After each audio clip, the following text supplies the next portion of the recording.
Hello, आज हम लोग पढ़ेंगे क्लास 6 के हमारी दुनिया के 9th चैप्टर के बिहार दर्शन 2। इसमें हम लोग बिहार के अलग अलग पर्यटक स्थलों को देखेंगे, जैसे गोलघर, सासाराम का मकबरा, फिर पटना संग्रहालय, फिर तख्त हरमंदिर साहिब। तो सबसे पहले हम गोलघर को देखते हैं। तो गोलघर जो है पटना के गांधी मैदान, अगर ये गांधी मैदान है तो इसके पश्चिम में ये है पश्चिम और ये है पूरब। तो गोलघर जो है गांधी मैदान के पश्चिम में स्थित है।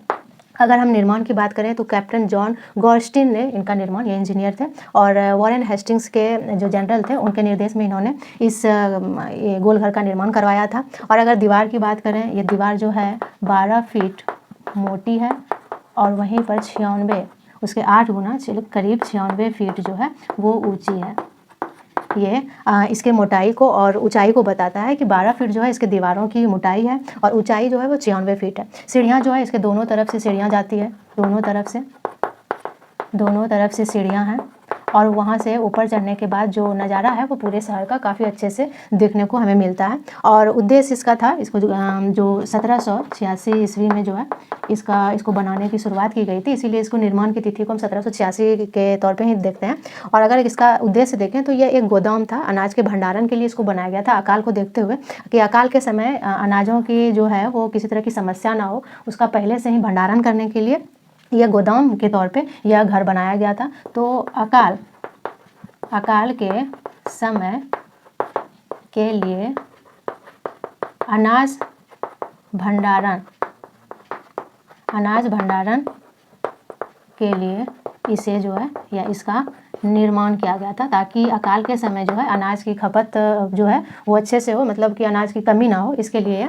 तो अकाल के समय में अनाजों की कमी ना हो, इसके लिए ये एक गोदाम के तौर पे बनाया गया था। और वो कैप्टन जॉन गॉर्स्टिन के इंजीनियर के देख रेख में ये बनाया गया था। और इसकी जो बनाने की शुरुआत की गई थी 1786 ईस्वी में। और गांधी मैदान के ये पश्चिम में स्थित है। और अभी ये जो पर्यटक स्थल बिहार में, अगर हम पटना जाएँ तो ये प्रमुख पर्यटक स्थल में गोलघर आता है, जहाँ पर सभी लोग जो है वो घूमने के लिए जाते हैं। और इसकी अगर दीवार की मोटाई की बात करें तो ये 12 फीट मोटी है और 96 फीट ऊँची है, जो काफ़ी ऊँचाई में ये काफ़ी बड़ी ऊँचाई को ये दिखाता है, जहाँ से पूरे शहर का दृश्य जो है वो अच्छे से दिख पाता है। अब हम देखते हैं सासाराम का मकबरा।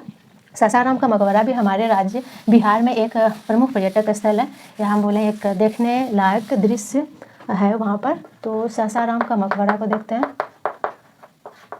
सासाराम का मकबरा जो होता है, मकबरा शब्द का प्रयोग हम उस घर या उस इमारत के लिए करते हैं जहाँ पर किसी व्यक्ति को अगर मृत्यु के बाद दफनाया गया होता है, या तो उसके अवशेषों को उस जगह पर, उसके किसी वस्तु को यादगार के तौर पे, या उसके किसी शरीर के, या तो उसके भस्म को दहन करने के बाद उसके भस्म को अगर उस स्थान पर दफन किया जाता है तो उसके ऊपर में बनाए गए इमारत को ही हम मकबरा कहते हैं। या हम कहें कि किसी मृतकों के दफन करने के बाद उस पर बनाए जाने वाले इमारत को ही हम क्या कहते हैं, मकबरा कहते हैं। तो सासाराम का मकबरा जो है रोहतास के सासाराम शहर में, बिहार के यह सासाराम शहर में स्थित शेरशाह सूरी का एक मकबरा है, जो काफ़ी सुंदर मकबरा है। यह सासाराम का मकबरा जो सासाराम शहर में है, उसकी अगर हम बात करें तो यह लाल पत्थरों से बनाया गया है, लाल। और फिर इसका अगर रंग बात करें इमारत की, वो लाल है। और उसी के साथ यह अष्टकोणीय है, 8 कोना जो है हमें इस इमारत में देखने को मिलता है। अष्टकोणीय यह एक इमारत है। और उसके साथ ही अगर हम देखें तो यह जो है इसकी खूबसूरती और बढ़ जाती है तालाब के कारण, क्योंकि यह जो मकबरा है वो तालाब के बीचों बीच बनाया गया है। तो तालाब के बीचों बीच स्थित है, जो इसकी खूबसूरती को और बढ़ाने का कार्य करता है। तो ये हम सासाराम के मकबरे को देखते हैं। शेरशाह सूरी अब जब जीवित थे, जिसे हम फरीद खां के नाम से भी जानते हैं, जो बचपन का उनका नाम था, वैसे शेरशाह जो है उन्होंने एक ही बार में शेर का शिकार किया था, उसे मार गिराया था, इसीलिए उसे हम लोग शेरशाह सूरी के नाम से जानते हैं। तो फरीद खां जो थे उन्होंने अपने जीवित अवस्था में ही जब वो जीवित थे तभी उन्होंने इस मकबरे को बनाने का काम शुरू कर दिया था, और उसके मृत्यु के बाद इसी मकबरे में उसको जो है दफनाया गया, और उनका जो है एक सुंदर सा मकबरा तैयार किया गया, जिसे हम आज सासाराम के मकबरे के तौर पर जानते हैं, और काफ़ी बड़ी संख्या में उसे लोग देखने को जाते हैं क्योंकि ये काफ़ी खूबसूरत सा एक मकबरा है। अब हम देखते हैं पटना संग्रहालय को। पटना संग्रहालय पटना में स्थित एक मुख्य संग्रहालय है, जहाँ पर कई सारे जो है पुराने समय के, प्राचीन समय से जुड़ी हुई वस्तुएं हमें देखने को मिलती है। पटना संग्रहालय, इसे म्यूजियम भी कहा जाता है। पटना संग्रहालय की बात करें तो यहाँ पर हमें कई पुरानी चीज़ें देखने को मिलती है, जैसे कि अगर हम देखें तो अंग्रेज़ के तोप हमें वहाँ देखने को मिल जाएंगे। फिर वहीं पर अगर हम बात करें तो कई सारी मूर्तियाँ जो है, कई मूर्तियाँ, तो सिक्के आदि बौद्ध, जैन और मौर्य वंशों से जुड़े हमें वहाँ देखने को मिलते हैं। अंग्रेजी तोप, मूर्तियाँ, सिक्के आदि बौद्ध, जैन और मौर्य वंशों से जुड़े काफ़ी वस्तुएं वहाँ हमें देखने को मिल जाती है। पटना संग्रहालय जो है बड़े एक मैदान के बीचों बीच बनाया गया है। एक बड़े से मैदान के बीचों बीच जो है वो पटना संग्रहालय बनाया गया है। पटना संग्रहालय की बात करें, वहाँ पर एक जो है वो राजेंद्र कक्ष भी वहाँ पर है। राजेंद्र कक्ष, एक वहाँ राजेंद्र कक्ष का निर्माण किया गया है, जिसमें से कि जो हमारे राष्ट्रपति रहे थे उनके जो है सभी उपहार, इनके सभी उपहारों को, वस्तुओं को संरक्षित करके रखा गया है, संरक्षित रखा गया है, जिसे हम वहाँ पर देख सकते हैं। तो एक राजेंद्र कक्ष भी है। वहीं पर एक पेड़ भी है, पत्थरनुमा एक पेड़ है वहाँ पर पटना संग्रहालय में, जो कि करीब बताया जाता है कि लगभग जो है वो 5000 वर्ष पुराना एक पेड़ का वहाँ पर पत्थरनुमा हो गया है। वो पेड़ काफ़ी पुराना है, इसलिए वो जीवाश्म के रूप में अभी हमें देखने को मिलता है वहाँ पर। तो लगभग 5000 वर्ष पुराना एक पत्थरनुमा जीवाश्म पेड़ भी हमें वहाँ देखने को मिलता है।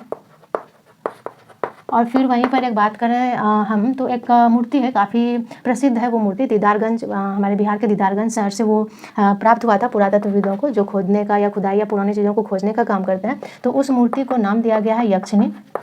वह काफ़ी सुंदर मूर्ति है यक्षिणी। उसका जो है एक गले में जो है वह हार पहने हुए है, और उसका जो है उसकी प्राप्ति जो है वो निकला है यक्षिणी एक का मूर्ति, वो दीदारगंज शहर से उसकी खुदाई या उसकी खोज की गई है।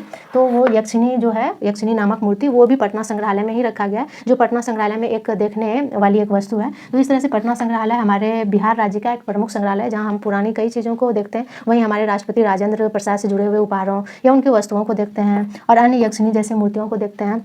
और कई मूर्तियाँ व सिक्के हैं जो कि बौद्ध जैन धर्मों से जुड़े हुए हैं। वहीं मौर्य वंश से भी जुड़े हुए काफ़ी सिक्के जो है वहाँ संग्रहित या सुरक्षित करके रखा गया, जिसे हम देख सकते हैं। अब हम देखते हैं तख्त हरमंदिर साहिब। तख्त हरमंदिर साहिब जो है, यह जो मंदिर है वह एक सिख धर्म से जुड़ा हुआ मंदिर है। इसका अगर हम संबंध बोलें तो किस धर्म से है, तो इसका संबंध है सिख धर्म से। सिख धर्म से जुड़ा हुआ ये है एक पर्यटक स्थल। और यहाँ पर जो है यह मंदिर, इसका रंग जो है सफ़ेद संगमरमर से बनाया गया है, तो ये सफ़ेद है। इसके अगर बात करें तख्त हरमंदिर साहिब जो है वो, उसका निर्माण जो है किया गया था क्योंकि यहाँ पर जो है गुरु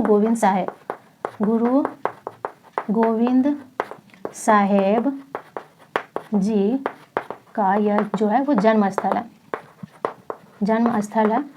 इसीलिए इसके यादगार में जो है वहाँ पर तख्त हरमंदिर साहिब बनाया गया, जो काफ़ी बड़ा और काफ़ी सुंदर एक मंदिर है। सफ़ेद संगमरमर से बनाया गया एक मंदिर है जो सिख धर्म से जुड़ा हुआ है। यहाँ पे सभी धर्म के लोग आते हैं और इस मंदिर की खूबसूरती को देखते हैं। और ये जो है गुरु गोविंद साहिब जी का ये जन्म स्थल था, इसीलिए बनाया गया। यहाँ पर प्रत्येक वर्ष जो है मेला लगता है। मेला प्रत्येक वर्ष, जब गुरु गोविंद सिंह के उनके जन्मदिन पर जो है प्रत्येक वर्ष वो मेला लगता है या प्रत्येक वर्ष होता है।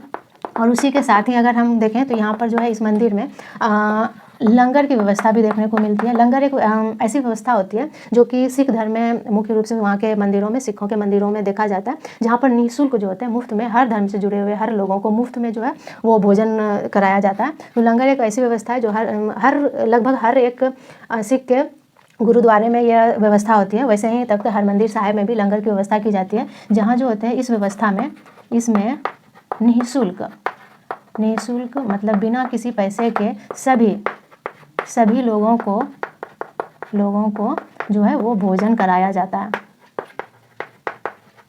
और इसमें किसी भी जाति, धर्म या समुदाय को नहीं देखा जाता है, बल्कि लंगर की व्यवस्था में सभी वहाँ पर आने वाले सभी जो होते हैं पर्यटक, या तो हम बोल सकते हैं ग्राही, या उन सभी को लंगर की व्यवस्था के अंतर्गत निःशुल्क रूप से भोजन कराया जाता है। तो इस तरह से हमने अपने चैप्टर बिहार दर्शन 2 में गोलघर के बारे में जाना, किस तरह से उनके अनाज के भंडारण के लिए 1786 ईस्वी में ही बनाने की शुरुआत की गई थी, ताकि अनाज की कमी ना हो अकाल के समय। फिर सासाराम का मकबरा जो कि शेरशाह सूरी का एक मकबरा है। फिर पटना संग्रहालय जिसमें कई अलग अलग राजत्र कक्ष बने हुए हैं, यक्षिणी नामक एक काफ़ी खूबसूरत एक मूर्ति है।